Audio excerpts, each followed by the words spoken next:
Alright. What's up, everybody? It's time for your weekly sodium intake. That's right, another episode of the Salt Mines is here, where we look at people losing their cool under pressure. That's Folger in the top right, the Zerg player, up against Acnologia.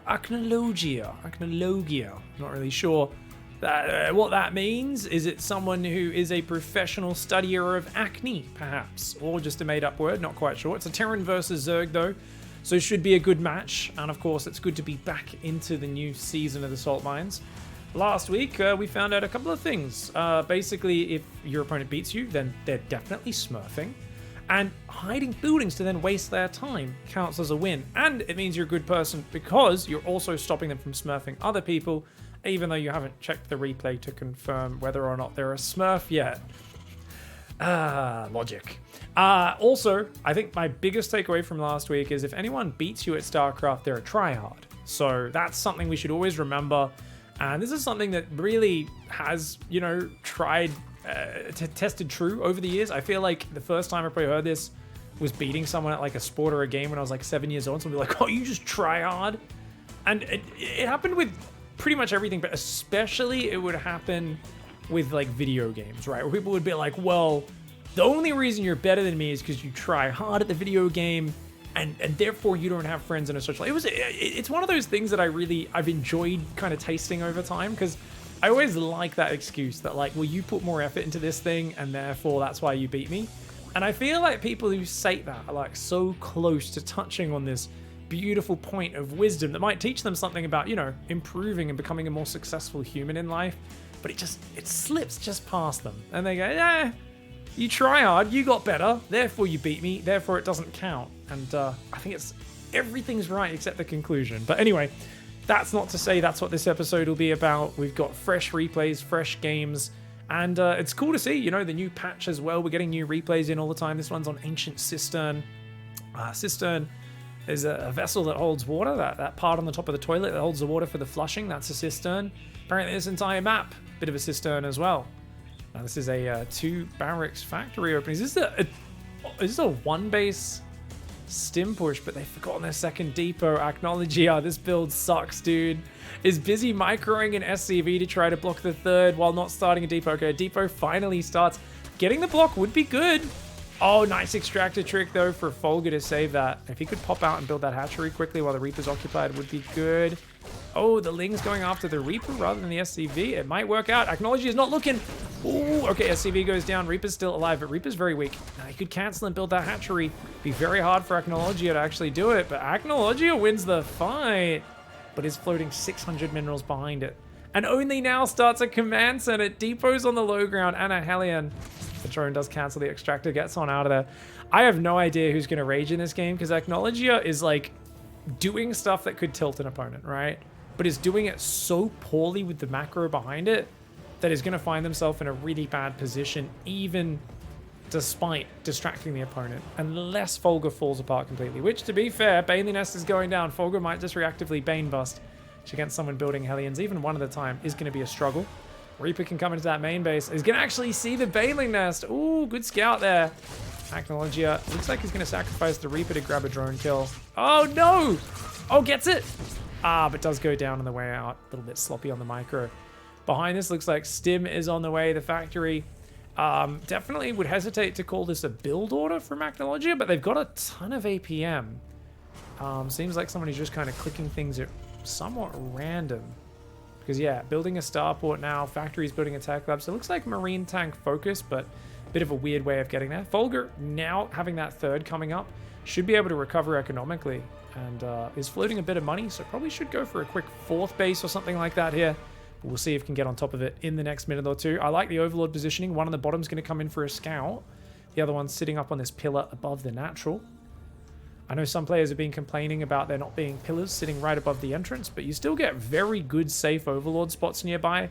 And I think this is a little bit of a fairer way to do it, making sure there isn't just a pillar seeing everything that moves in and out of the Terran base for free, at least until they build an air unit.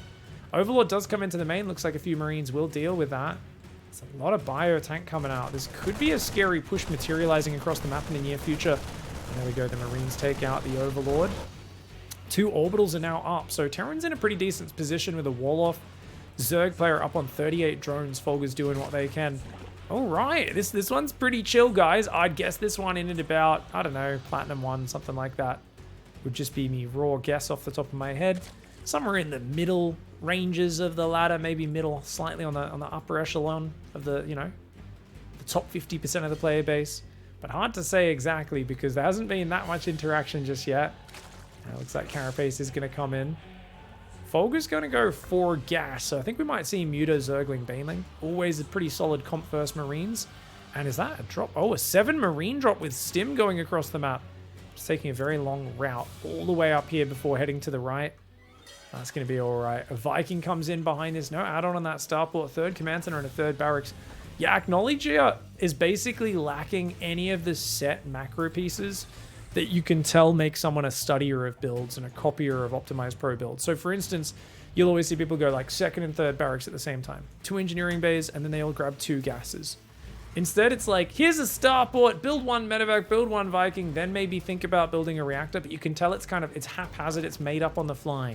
So Acknowledger, faster than the opponent significantly in the APM, doing sneaky moves, doing a lot of aggression so far, and little moves to keep the opponent on the back foot, but not having good macro behind it. So I think we've got micro versus macro, and Acknowledger, doesn't quite get in the corner, loses half of the Marines, but gets a few drones, a queen, a bit of damage, bit of a distraction. Folger has to put back on mining. And you can see Folger, as they get distracted, floating more and more money. So Folger definitely needs to be getting those extra hatcheries up sooner rather than later. Meanwhile, Viking's going to clean up the Overlords inside the Terran base. And even though it's haphazard, I feel like Acknowledger is going to handle the stress of the game better just because of that extra APM. Look at this. Building SCVs, building mules, double gas, double engineering bay, and going for 5 barracks. Third command center's finished. Even though this wall-off never got finished up here, feels to me like Acknowledger is still doing enough of the right things to be good. On the other hand, that work account's really good for the Zerg, actually. That's just, I don't know, this game is pretty close. Because the Zerg's taking a while to explode, is now going double Hydra upgrades, Bane speed, slowly going for second Evo chamber, actually triple Evo chamber now. Doesn't have the gases on the third base. So going into heavy Hydra now is definitely going to be very costly on the gas front and probably does need to build a few more workers to keep up production. On the other hand, Acknowledger is going Ghost Academy way too early in the game to be going Ghosts. You need at least 3 or 4 bases of workers, 60, 70 workers to do that. And it looks like more tech labs and reactors going up. So a mix of tech labs and reactors. And Ghosts are now being built along with one-on-one upgrades. This is great. I love that players can get to this level without studying builds. Folger is going heavy on the Hydraling. No real Banes just yet. Good creep spread for Folger. Still not building macro hatcheries, but is doing pretty good on the injects. So I actually thought the money was going to bloom up, but Folger's doing pretty nice on that. Now, it feels like this one's a bit of a slow burn, of course. So for those who are here for the salt and staying for the salt, you might be wondering, where is it? But you know what? I feel like the games where both players try hard, play a pretty straightforward macro game with a bit of back and forth, these are the ones that usually result in the biggest outbursts. So personally, I'm very excited to see where it goes. I do feel like those triple upgrades, double Hydra upgrades, a handful more drones coming in, it's looking good for the Zerg because the Terran just hasn't really shown an ability to queue up a lot of SCVs at once. Now queuing up 3 on each base. Double drop coming in as well, doing some damage to the Zerg. Very important to keep this Zerg from getting out of control. That Zerg bank's already getting big. Queen goes down, as do 3 or 4 drones. But, oh, the Marine Micro, a little bit dodgy there, but saves most of them. Gets on out for now. Bringing up to 8 drones total killed. But you know what? 3 of those immediately rebuilt. And the tanks and the ghosts. I don't know why you'd be playing ghosts in this game. Ghosts are like this really good, very technical late game counter to ultras. And they're pretty good versus lurkers and broodlords if you've got good micro. But you need a lot of bases, a lot of command centers for it to be worth it. It feels like Acknowledger is trying to skip the mid game and go straight to the end game. And oh no, the Hydras almost get it, but not quite. Barely gets that double medevac dropout. There's just very few Marines here, which means mass sling is going to be a problem. Marauders, tanks, not going to be very effective against heavy Zergling. Hives on the way, that 4th base getting saturated. Folger doing pretty darn good. I keep thinking of Folger Bloom, you know, those flowers that make the lightning come down in Elden Ring. But I don't think there's any real lightning abilities you can use as Zerg. Fungal growth, not all that good. Actually, that's one thing in team games. Anyone who plays 2v2s, if you guys play Zerg Protoss, people say it's the weakest combo. Fungal and Psystorm. or fungal and disruptors. Try using that stuff together. Might change your mind. That is one of the funnest mid-game spellcaster combos to use in team games. It's actually awesome. Now, 4th Command Center is on the way. 2/2 upgrades are going to be coming on in. Stimming forward is Acnologia, trying to get a push going here, but man, this is not the biggest army. On the other hand, there's no Banes. There's no Banes for Folger. Folger's just chilling. What are you doing, Folger? Pull back and make Banes. Folger's going mass Hydra as well, which is not the army you really want here. Oh man, I still feel like, I mean, the Terran is not reinforcing very much. There's only 2 Marauders, 1 Marine building.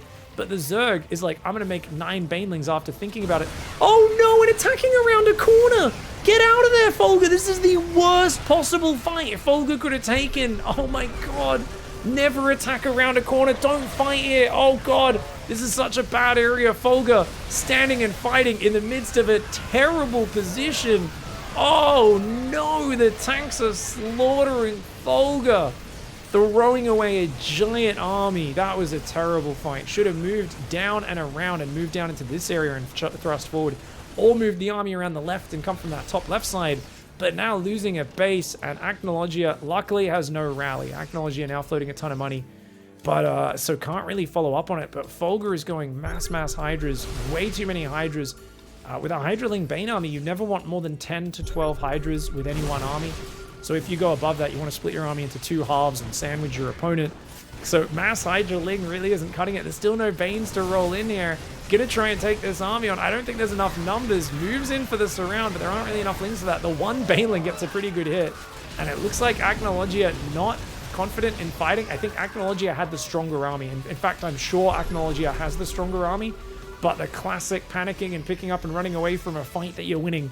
Something that we love seeing here in the salt mines and in all these situations. Despite that, remember, Folger lost a base. Folger still is not necessarily ahead in this game. The Terran does have a 4th behind it. I think the Bio did stim, and it should do pretty well in this fight. Pulling back individual medevacs is Acnologia, using that APM, wow. But I think it's the macro that might mean, yeah, get out of there with the medevacs. Save the medevacs. You're losing this fight now. You got to get out of there. Run, Acnologia. Acnologia does save some of these units. So many medevacs healing, but the +2 attack on the Hydras is really helping them out here. Acnologia is going to have to pull home, doing fancy pickup micro, going for 3/3 upgrades. 4th base is up, but is going to need to transfer these workers. Please effing die? What? What are you talking about, mate? You played one of the loosest builds you've ever seen. Why are you angry, dude? If Acnologia just knuckles down and actually macros up a proper army, they can win this game. But they've still only got 2 base production, 5 barracks, and 1 factory, 1 starport. So you can either go 2 more factories or 3 more barracks here. Often people will get a 2nd factory and 3 more barracks to get up to like 4 base production. But sitting on 2 base production and really not rallying that much stuff out, Acnologia also rushed to Ghosts, which did nothing in these fights and served 0 purpose in this game. So I think Acnologia probably died to Ultras one game and now just rushes Ghosts, even though they don't really have a purpose. And is pushing again with a pretty small set of units. Even though the positioning of the micro has been pretty good for Acnologia, I mean, micro is not everything. StarCraft is a game of many facets. It's going to go for another push, but this time I think there's plenty of units. Folger needs to move in though, and Folger doesn't. Folger's getting stuck behind each other in these fights. This map, the choke points, really causing problems, and it looks like Folger loses another battle. The problem is Acnologia doesn't queue units up before going into the fight, and as a result, floats a lot of money during this. Acnologia, though, killing a lot of valuable units. If he pulls back and sieges the tanks, could blast these Hydras. Man, the Hydra's going down. Oh, this is such a problem. Folger just can't keep up production. There are 4 macro hatches in the main, so shout out to Folger for realizing that their production wasn't quite there, and now having 9 hatcheries. So even with this one going down, Folger might be okay. Massling coming in. Remember, there's never been that many Marines, so Massling has always been a pretty good answer here, especially now that Adrenal Glands is done to the Terran army. It's very tank marauder focused, but man, that tank just will not die. 31 kills. Sergeant Chathammer stands strong. Acnologia should realize they're winning the game. Okay, you want to fight, build SCVs, take another base, you know, do all that stuff, but instead it looks like it's going to go for a Doom Drop. 7 Mutas are building, though. That's going to be perfect for shutting this down. Oh man, but why does he always pick up? Why are you just flying around the map? Okay, he's going to go for a Doom Drop in the main. Everything else will gather up at home. The production, finally 2 more barracks going down. As I said, Acnologia doesn't really have build orders, you can tell, because this production is so late in the game. And the Overlord spotted it. Uh-oh. The Overlord spotted that if Folger's paying attention, which they're not, they could go up and defend this. But Folger, you got to go defend this drop, dude. I mean, it's happening in isolation, though, and the army's at home. And the Muta's going to hunt you down. Oh, no. That's so bad. The 12 Mutas come in, grabbing 2 full Medevacs. There's not enough Marines in that to unload and fight. Effing piece of shit cancerous race that just is too OP and unbalanced and just doesn't die. F off. Now, you might be wondering, why did all those messages come at once? That was not copy-paste. Acknowledgia must have paused the game and typed all that and then unpause, or the opponent unpause. Coming out with the crazy rage is saying, basically, the race is too OP, it's unbalanced, and it just doesn't die. So therefore, you should fuck off, mate. I gotta say, you know, if you know, it definitely the opponent refused to die. Now, you could look at what you're doing in your game and say, you know what, maybe I actually need to learn how to macro and do a proper build. But no. Remember, the answer is, even though you have way more APM this game, which Folger's APM's catching up, that's literally just holding the Zergling production key down. Like, it's not even from doing anything. Like, clearly Acknowledgia has better mechanics, but less brain. That's the only problem here. You can complain about balance all you want, but when you're floating this much money that you were earlier, building your workers this is inconsistently, you are, of course, the only one to blame. Folger, did Folger respond at all? I don't think Folger said anything this game. Folger's just chilling, really trying to work on their macro fundamentals, adding a lot of lurkers now as well. Still hasn't used a lot of Banes. I do feel like Folger having 20, 30, 40 Banes in the army would be a game changer at this skill level, because the armies are usually running around in the big ball. If you just run forward and A-move this right now, the moment you see it on creep, you'd basically just win every game, I would assume. But trying to go Lurkers. Lurkers are a very powerful unit. Ghosts already kind of counter them, but that requires good micro. Acknowledgia has showed some decent micro, but bad decision making, so might just run those Ghosts headlong into it. Command Center's thinking about floating around right now. Where's he scanning? Okay, so he's scanning. He sees the Lurkers. All right, Seismic Spines is on the way. They've already got the Adaptive Talons movement upgrade. This hatchery will go down, but not quite maxed out yet against a maxed out Zerg. That's scary. There's not many Banes in here. It's mostly Massling. Good Lurker Burrow and pullback. I thought he was going to run way ahead, but he doesn't do it. Trying to bait the enemy into the Lurkers. It's only 2 Lurkers, but oh my god! Oh my god, moves right on top! What are you doing? Acknowledgia moves on top into the Lurker Spines, then starts spreading after they're all dead. Scans so late. That was the worst fight of all time. The whole army just being microed in one big blob. What a fucking tragic piece of shit race. And then did it again! And then paused! Wait. It's really hard to get the end of this text because it goes off screen because of the pause unpause. Let's catch that one more time. Oh my god, this is so silly. I think if I pause it, I can catch it.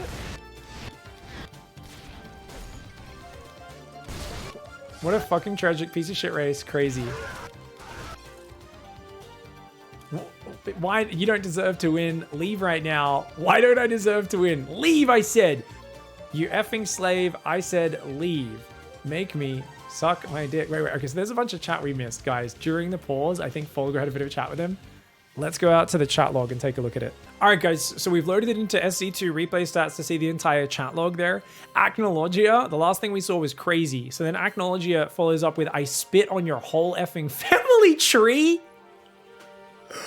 What? You effing mongrel. What? I don't know about you guys. I'm immediately imagining someone who's literally... They're going to someone's house, pulling like the family tree like off like it's almost like a painting. It's like framed on the wall, and they throw it on the ground and they spit on it. They're like, I spit on your whole family tree. Folger responds with, why are you mad? And then Acknowledgia says, okay.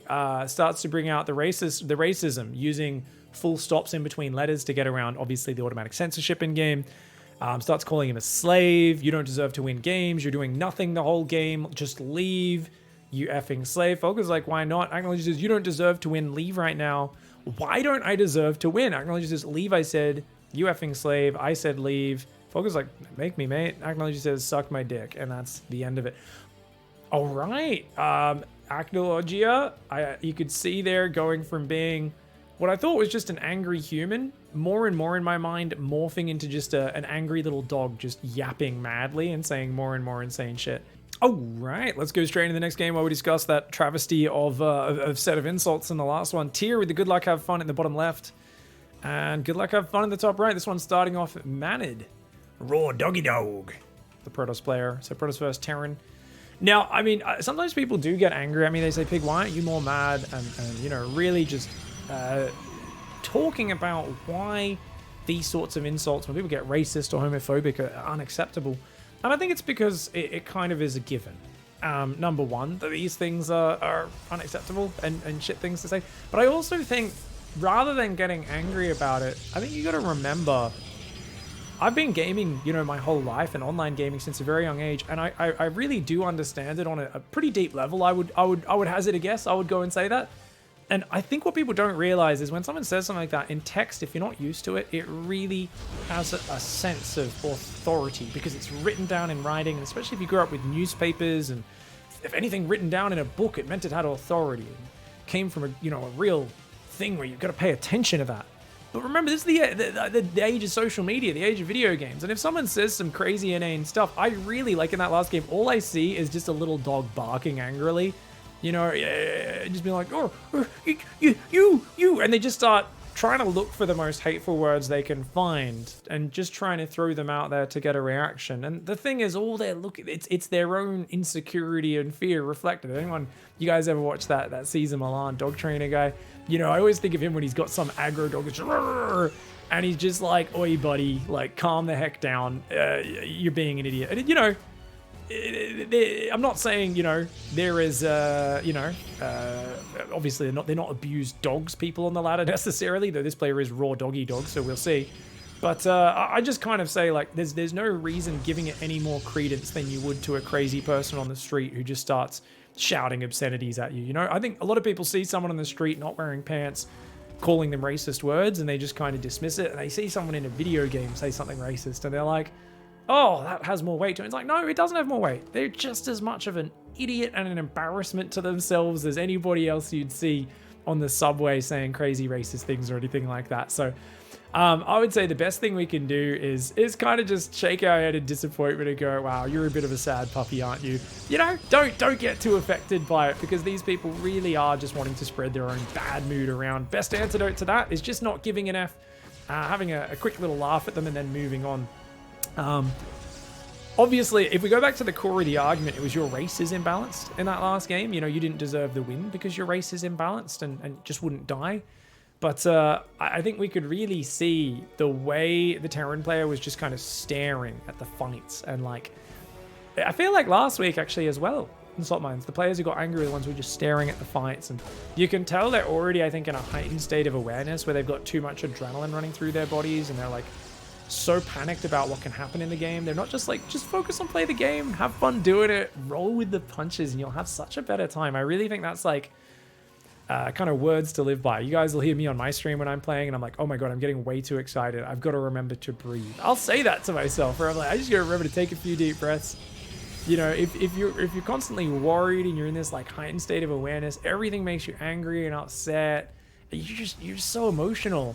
Whereas it's hard to have fun playing a game when you're playing a game like that. And, you know, it's funny because it's often these players like, well, I just want to have fun playing. I don't want to try that hard and focus on my breathing or think about my strategy or get better. But I'm like, I don't know, man. I mean, I don't think your way of having fun is actually having that much fun. I'm going to go out on a limb and say you might actually be causing yourself to have zero fun. You might actually be just refusing to put any self-reflection or work in. It might just be making you a bit of a shitter, because all you're doing is you're chasing, rather than the joy of playing the game and playing fun strategies that you enjoy, you're just chasing that victory screen. And whenever it gets denied to you, you're upset about it. You're having a bit of a cry. And I think when you put it in that context, you realize just how bloody childish that behavior is. And don't get me wrong, I think part of the attraction of the Salt Mines show, it's not just laughing at idiots having bad moments. It's also remembering we've all been that idiot at some point. Maybe not with quite the same level of, you know, language and that sort of stuff and crazy slurs coming out. It might not be in even our rage vocabulary, but we've all said things we regret in a moment of heated passions. We've all been D-bags once in a while.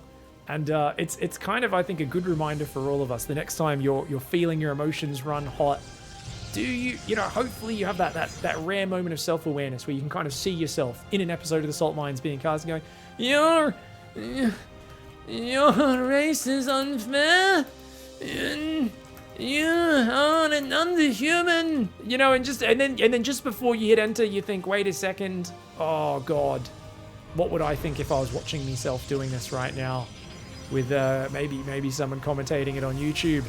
And you, hopefully you think twice and you go, yeah, let's hold it in. It's all I can hope for anyway. But anyways, it looks like a mech player here, Tier, is going turrets on the edges, which is a good way to stop drops getting in tanks, but is struggling at, wait, why are we going? Oh, it's Biomech, 2 factories with tech labs, but you haven't even used them to build more than the units you could have built out of 1 factory. A starport with a reactor that's built nothing, and now 2 barracks. So Tier here is doing your classic, I'm going to do things in a very random order build. We're also building the weakest wall-off building of all time, the missile turret, only 250 hit points.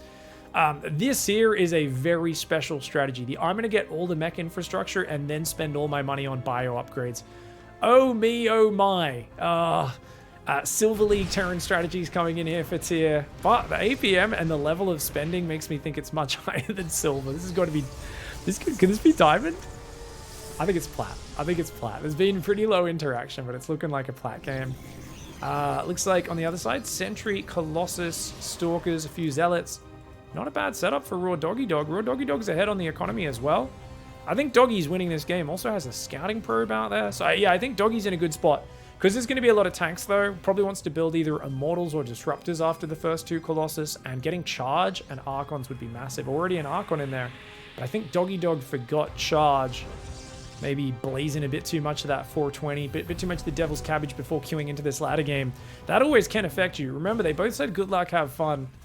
Is it the crappy Biomech build that rages? Or is it the Protoss player who's forgetting Charge? If he warps in more Zealots, then we definitely know forgetting Charge is a huge mistake.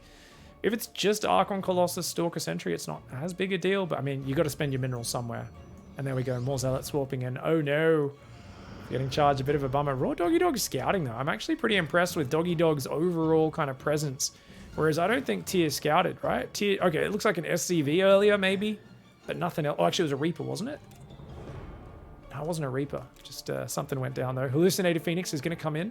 All the bio upgrades are coming in for Tier, but Tier's still only at 5 tanks, so definitely not using the 5 factories. The Starport only now starting to be used.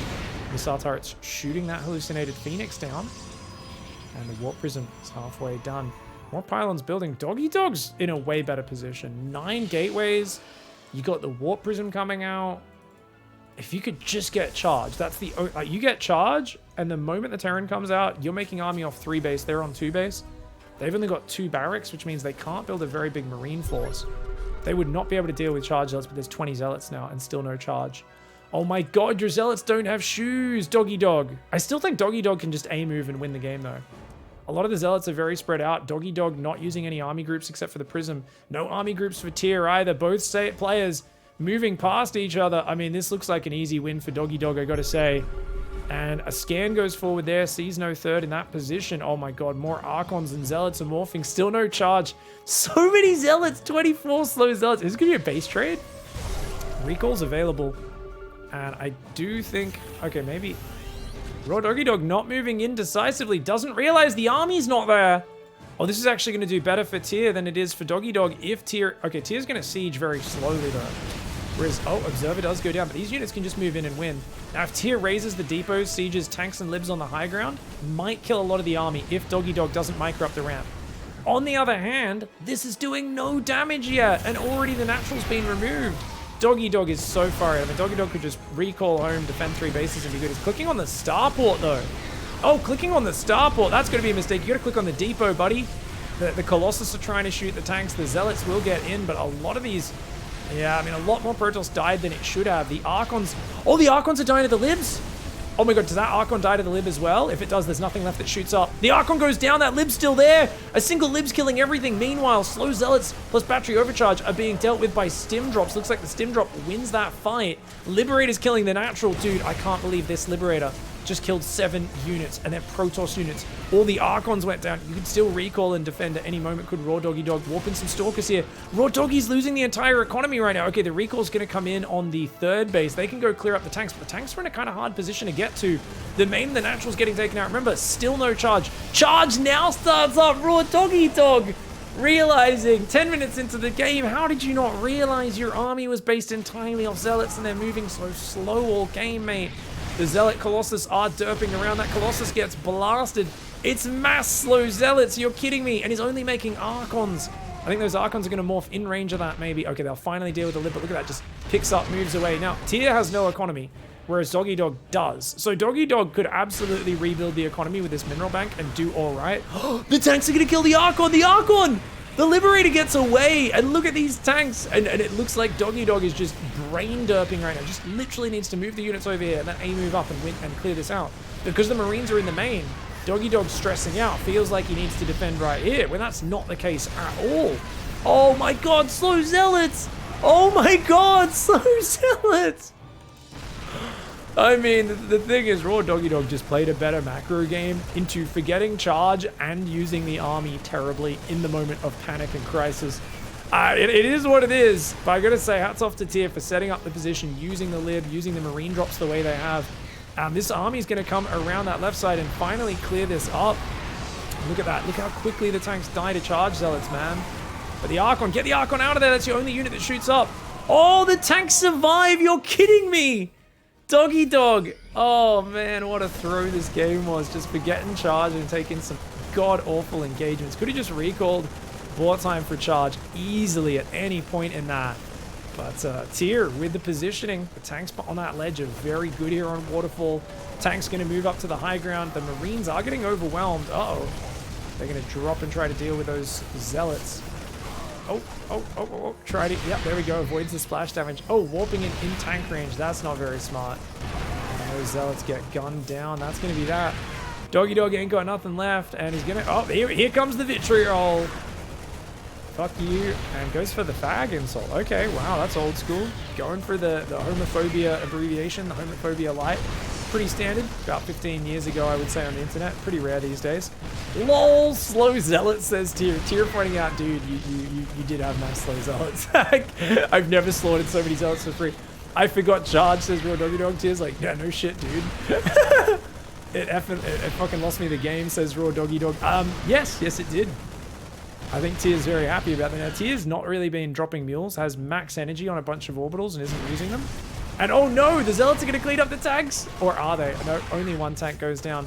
Now, Tyr is still not finishing off the economy and is potentially giving a chance for Doggy Dog to get back in the game. There's still 2 gateways up that can warp in Zealots and Stalkers. Let's see if Raw Doggy Dog learns patience and waits for more than 2 Zealots or just keeps running in 2 at a time and losing them. Tyr, on the other hand, is doing not much behind it. Still not dropping mules. Okay, a few mules were dropping on the natural. My problem on that, my issue. Looks like the command centers haven't been control group though, which is why it isn't realizing they can drop mules on the other bases. Now, Doggy Dog's shown... Oh, looks like 2 more Zealots ran in and got the tank, but then died to the Marines and lived. Doggy Dog's shown they don't know how to warp in a Stalker. And indeed, they actually are rebuilding their Cybercore. A Stalker warps in for the first time. Battery overcharge, and it can easily kill this Liberator. It's only 3 Marines. But the probes are going to try and fight. Stalker's going to take out this. Needs to battery overcharge. You got a battery overcharge. Raw Doggy Dog, what are you doing, mate? You had overcharge. The Stalker could have killed all this. As could that Zealot. Oh, Raw Doggy Dog. Raw Doggy Dog. What are you doing, mate? And with all the mules dropping, especially if Tyr ever finds these 2 command centers and decides to put them on their control group, we'll have so much money coming. I love that Tyr is so excited, I think after the shit talk, that Tyr is basically just frozen up, focusing on 3 Marines when they have a massive army of Marine Lib at home that they could be using to win the game. This just shows that most players, the moment someone talks smack to them, they do actually play worse. I actually think smack talking is probably an effective strategy. I wouldn't call it a good strategy because I think it is basically trying to win with, you know, cheap distraction tactics, just because most people online aren't very used to handling a little bit of banter or straight up hatred either, to be fair. And at this point, it does look like Doggy Dog's going for a gate, trying to rebuild the Templar Archives. Not really warping in any units. There we go. A few Zealots are going to come in. Here come the Marines. They will find the prism. Nice, easy kill if Tyr chooses to move 1 centimeter to the left. But no, we're going to let it... No, okay, there we go. There we go. Prism does go down. Very nice. Medevacs and Marines could come back and join up with this. I'd love to see all these units join together. Oh! Tyr found the mules, guys! Tyr found the mules. That income's going to hit 3k minerals, I think. Oh my gosh. All right, 60 more Marines are about to get built up against the crappy 20 probe economy. This is not a good position to be in for Doggy Dog. Doggy Dog's going to stay in there, though, because remember, the opponent is homosexual, according to their instincts, and you got to stay in the game against the homosexuals, because don't really, sorry guys, don't have much insight into raw Doggy Dog's mental view, to be fair. I got to say, there aren't many people that I relate to that act the way raw Doggy Dog does. I got to say, it's, you know, I think at this point, it's something I understand almost as well as the, you're a human with a fade. And you're like, what? What's happening? Or with no fade? What was it? It was ridiculous. Biomine coming on forward. The Zealots getting gunned down. Widowmines go for the Burrow. Marines gonna try and take it down. One Archon, not enough for that. And oh! All right. Adding a little taste of racism. Now, the problem is, guys, if you use the homophobia racism combo, and Tyr says, stay mad! You don't deserve that win. It's not my fault you're bad, says Tyr. Indeed. Hit him with that. Hit him with those straight facts, Tyr. You don't deserve that win. Tyr's like, yeah, you know, I do actually deserve that win. You want to know what? You want to know why? Tyr's so excited that they're winning. They're like, do you want to know what? I mean, why? Is it because you're a Fajot, says Raw Doggy Dog, bring out the homophobia? Because I remembered my upgrades, lol. I love it because you can tell gloating does not come naturally to Tyr. They're new to this. They're not very good at it. They kind of suck at it. But they're winning the game, so I'm still on their side anyway. Oh shit, burn. I'm a little Fajot. My name is Tyr. Wow! Whoa, guys. This is the first time I have witnessed this. Raw Doggy Dog is going for the I am going to imitate you in text. I've never seen someone, look at me, I never had sex. I'm a little Fajot. Wait, you just contradicted yourself before. You already diluted it by going for racism and homophobia, which tells me you're just reaching for hateful words. You're not actually believing either of them. Now you say you're a Fajot 5 times in a row, and then you counteract it by saying you've never had sex. You can't. You're literally belittling your own thing. Lol, you mad because you bad, says Tyr. Tyr's rubbing something which I'm coming to your house with my gun. Obviously, Raw Doggy Dog at this point. I remember people hear these sort of like really like, I'm gonna come and shoot you, all this dumb stuff. Remember, terrible, unacceptable, and disgusting things to say, don't get me wrong. On the other hand, all I hear right now is like a little chihuahua going, and you're just like, what? And it tries to like bite you and you kick it and you punt it over the fence and it fucking lands in a tree. I mean, that there is sad, desperate, just absolute, I forgot charge. I'm upset about it. I'm gonna have a little bit of a cry. And Raw Doggy Dog does indeed come out the worst. And you know what? Tyr had a worse macro game, had a worse early game. Had a pretty bad build order. But Tyr held it together under pressure, sieged the libs and tanks at home. Those libs did crazy damage and came across and got massive damage with the drop. And Raw Doggy Dog so close to just going, oh, forgot charge. GG, mate, well played. It could have been that. But instead, Raw Doggy Dog couldn't reflect on their own constraints. And instead went from I forgot charge to here's racist stuff, here's homophobic stuff, screw you, I hate you. It was sad. What can I say, guys? A moment, I think a moment for all of us to remember this episode. People that act like this, and both of these, they really are yapping little doggos. They've got no power. They're very little people. And don't put any power in their words, because honestly, all they want to do is spread their bad mood around and try to ruin your day for a moment. And when you remember that they're basically a little dog yapping at you and it's completely meaningless, they're just desperately trying to get a reaction, you know that you are already the winner and they're definitely the loser. Anyway, thanks for watching, guys. Appreciate it. Please click on some of the other videos on screen. And don't forget to check out the Patreon down below if you're enjoying the salt mines and want to support more content. A big thanks to Jacob G, Maxan, and of course, all the new names that you guys see here on the Wall of Bacon as well. I'm recording this just before Katowice, so we're going to update the names for the next episode as well. So if you guys just got on the Patreon, don't worry, your name will be up there next time. Thanks for watching, everybody. Goodbye.